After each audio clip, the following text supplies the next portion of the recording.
Hi guys! So this is your Kuya Ewol, your on the day coordinator. So as your on the day coordinator, gusto ko sa couple or even sa client na kapag nakakausap ko yung open sila.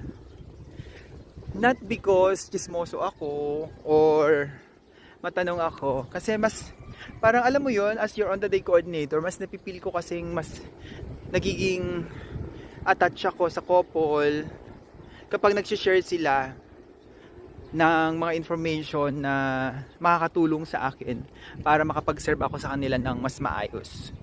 So kahapon natutuwa ako kasi yung couple na nakamit ko is talagang very open. We discuss a lot.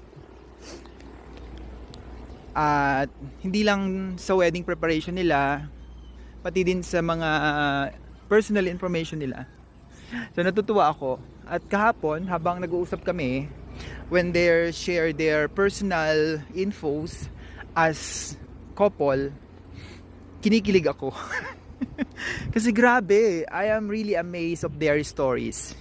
Kaya as your on-the-day coordinator, kung meron ba kayong on-the-day coordinator, please, when you do have the discussion, huwag niyong tipirin. Kasi the more information you give to them, mas nakikilala nila kayo, at the same time, mas alam nila kung paano kayo tutulungan for the success of your events. Yun lang. Bye-bye po.